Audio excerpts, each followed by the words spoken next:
swarm of earthquakes, and researchers are wrestling with unanswered questions tonight. Citizens, scientists, even energy companies want to know, is it the drilling? Our Oklahoma Impact team shows us what they're finding. Here's Alex Canley. Oklahomans know how to handle most everything nature dishes out. Tornadoes, wildfires, ice storms, flooding. But earthquakes are different. You don't have any idea when the next one's coming, and in this case, we don't know that nature's causing them. Former News 9 anchor Jennifer Reynolds and husband Chris live in Jones in eastern Oklahoma County, the epicenter of this seismic swarm. It was just kaboom, and it shook the windows and shook the house. She says they felt probably a half-dozen quakes like that, big enough to rattle them and their animals. You know, horses take off running, the dogs are running off the porch, and, you know, I mean, it's kind of that magnitude, you know. At Schuff's on Main Street, everyone knows the feeling. It'll rock you pretty good. But as for the cause, there's the ridiculous, A bunch of gophers. and the sublime. The only theory I have is that it's a biblical statement. Austin Holland is a research seismologist with the Oklahoma Geological Survey. This is not a large known fault system. OGS brought him in January, specifically to try and figure out what's causing this. Between 1977, when the state modernized its seismic monitoring system, and 2008, there were a total of 28 earthquakes recorded in Oklahoma and Lincoln counties, 28 in 32 years. In the last year and a half, there have been 134. To help get better data on the quakes, none of which have been strong enough to cause any major damage. Interesting. Holland has set up 10 temporary monitoring stations like this one in Spencer, just southwest of Jones, where they've also felt the vibrations.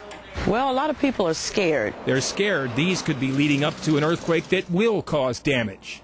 A lot of people are wondering the same thing I'm wondering, you know, what's really going on, if people are drilling or... People are drilling. Production wells are being drilled, and producers are using hydraulic fracturing, or fracking, to extract oil and gas throughout the area of seismicity. But experts say fracking causes just micro-earthquakes, too small to be felt. Now, disposal wells, the wells where the salt water and other fluids used in fracking are injected back into the earth, have been connected to felt earthquakes. This is the state of Texas. As they were just recently in Texas. Fluids of all kinds, when they're injected underground, do, in some cases, induce small earthquakes. Brian Stump is a professor of earth sciences at SMU, only a few miles from the Dallas-Fort Worth airport, where in October 2008, nearby residents began experiencing a series of small quakes, the first in the area since 1950. Stump and a team of researchers studied the quakes and discovered something extraordinary. They all locate in that little square. The epicenters of all the earthquakes were in a small area just south of the airport, along a known fault line, and right next to a wastewater injection well. And we learned subsequently that that wastewater injector had started injecting fluids in like the September time frame before October. And so, you know, as we finished the study, we can't absolutely say that's the cause, but the timing and the locations and things seem to say that at least we should consider that as a possibility. Stump's paper got plenty of attention, including Austin Holland's. We've looked at the saltwater disposal certainly as a possible theory.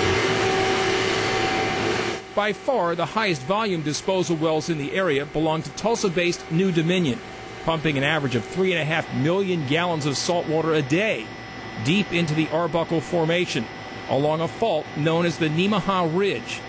During a visit to their facilities recently, we asked if they thought they could be causing earthquakes. Well, we didn't think we were, but we sure didn't want to be the cause of it, so that's why we thought, well, we'll just take the positive approach and find out. With the help of the Geological Survey, New Dominion installed 2 seismic stations on its property in South Oklahoma City. But the wells are 10 to 15 miles from the swarm. The monitors are not picking up any unusual seismicity, and so Holland has pretty much ruled them out. But what about other injection wells? This map shows the approximate locations of all the earthquakes this year. The red triangles are the closest active injection wells. The problem, Holland says, is that these wells are all low volume and low pressure, What's more, these earthquakes, unlike those at DFW, are spread out. If it was triggered seismicity, you'd expect the earthquakes all to be located in a fairly small spatial area. And still, you don't have to be a skeptic to wonder how a 10,000% increase in seismic activity could not be triggered. If you felt there was a connection between energy activity and these quakes, would you have a problem saying so? No, that would be very important. I can't make the connection. There just doesn't seem to be a link. And it's the easy answer, it's the one, like everybody wants to, pin it on the oil activities, but it just doesn't seem to be there yet. There's a crack here, and then you can see one up here. Whether the earthquakes are induced or somehow the work of nature, they are taking a toll. Many, like Jennifer and Chris, are now paying for earthquake insurance. For the most part, I think we've all it's become kind of just part of life, but you would kind of like to know what the answer is. Holland hasn't completely ruled out the possibility that quakes are man-caused. He still has more analysis to do. He hopes to publish the results of his research in about a year. We'll be watching, and will continue to report additional earthquakes in the meantime. For Oklahoma Impact, I'm